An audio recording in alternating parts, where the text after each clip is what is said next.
Jambo, Senabanani, Bawoni, Salam. Welcome to Inside Africa. In this video, we explore the life of King Mswati III, Africa's last absolute monarch. From his lavish lifestyle to his controversial rule over Eswatini, discover how tradition, power, and luxury collide in one of the world's most unique and polarizing reigns. King Mswati III, the reigning monarch of Eswatini, formerly Swaziland, is a figure who fascinates and divides in equal measure. As one of the few remaining absolute monarchs in the world, and the only one in Africa, his life and reign are marked by power, tradition, controversy, and luxury. For over 3 decades, he has ruled the tiny, landlocked kingdom with an iron fist wrapped in royal silk. Mswati III ascended to the throne in 1986, at the tender age of 18, following the death of his father, King Mswati II, who had ruled for a staggering 82 years. The weight of Mswati's legacy, who was a towering figure in Swazi history, fell squarely on Mswati's young shoulders. Today, at 56 years old, he presides over a nation of about 1.2 million people, but his reign has been anything but ordinary. Born Prince Makhosetive Dlamini in 1968, Mswati III grew up during a period of major political shifts across Africa, as many countries were either gaining independence or undergoing post-colonial turmoil. However, Eswatini remained largely insulated from the upheavals due to its traditional monarchy and the stabilizing influence of King Mswati II. After his father's death, Mswati spent some of his formative years at the Sherborne School in England, a prestigious institution known for educating the sons of aristocrats and royals. This education no doubt shaped his outlook, providing him with a global perspective, but also grounding him in the ways of Western royalty. At just 14, he returned home to assume responsibilities as a prince, with his ascension 4 years later forever altering his life. Mswati III became the world's youngest reigning monarch at the time, and Eswatini's political system, which combines ancient Swazi traditions with a modern absolute monarchy, allowed him to wield near-total power. As a king, he oversees all branches of government, executive, legislative, and judicial, and commands the loyalty of his people through the traditional structures of Swazi society, in which chiefs and elders play a crucial role. In an age where democracy and constitutional monarchies are the norm, King Mswati III's rule stands as a relic of a bygone era. Eswatini's political system remains unique. It is one of the last bastions of absolute monarchy in the world. In this system, the king has the ultimate say on all matters of state. Political parties were banned in 1973 by his father, and while some concessions have been made over the years, including the establishment of a parliament, these are seen as largely symbolic. The real power resides with Mswati III. This tight grip on power has drawn widespread criticism from human rights organizations and democratic activists. Pro-democracy movements have called for reforms, including the legalization of political parties and fair elections. However, attempts at political reform have been met with repression. In 2021, violent protests rocked the kingdom, with many citizens demanding more freedoms and an end to Mswati's rule. The response was swift and brutal, with the military and police cracking down on demonstrators. International organizations have called for an investigation into alleged human rights abuses during this period. Despite these challenges, Mswati remains deeply entrenched in power.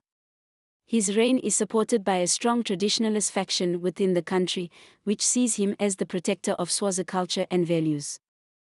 The king's role is more than just political. He is also seen as a spiritual and cultural leader, presiding over important ceremonies such as the annual Umhlanga, or reed dance, where tens of thousands of unmarried girls gather to celebrate purity and Swazi heritage.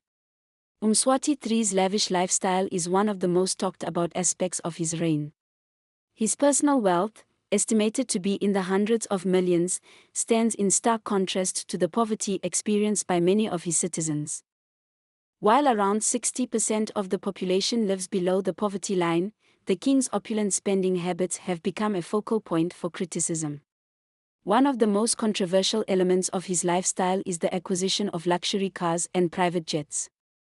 In 2019, he made headlines when it was reported that he had purchased a fleet of Rolls-Royce vehicles for his wives, of which he has 16, sparking outrage both domestically and internationally.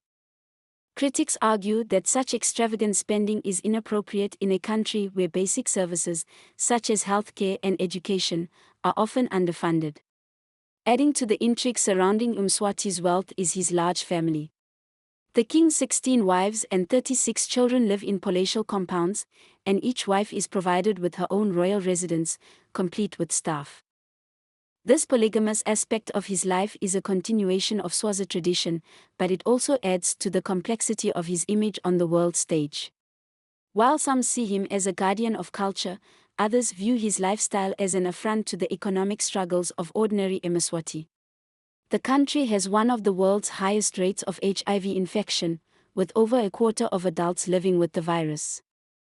Coupled with high unemployment and widespread poverty, the economic disparity between the king and his people is stark. One of the most enduring debates about Mswati III is whether he should be seen as a defender of tradition or as a tyrant who resists change.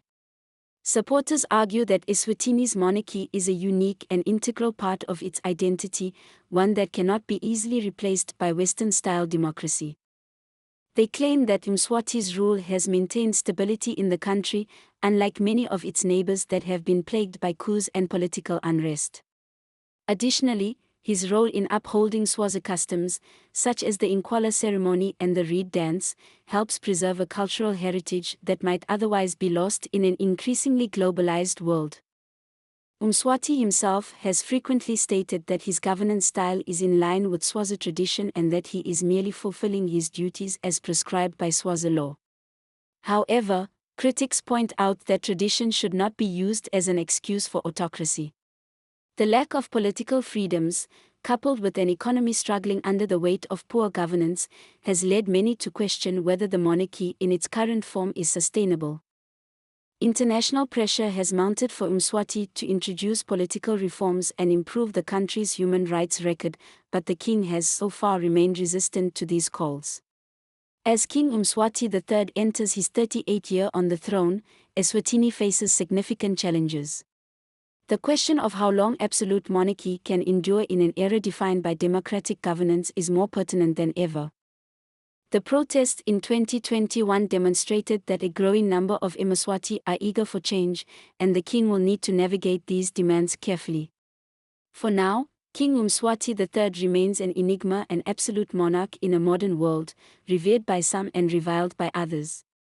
His reign will likely continue to be a subject of fascination, not only for his unique position as Africa's last absolute ruler but also for the complex legacy he is leaving behind. Whether history will remember him as a guardian of Swazi tradition or as a ruler who resisted the tides of change remains to be seen. We hope you found that informative and interesting. Remember to leave your thoughts down below. And don't forget to like and subscribe. We are on the road to 2,000 subscribers. This is Inside Africa.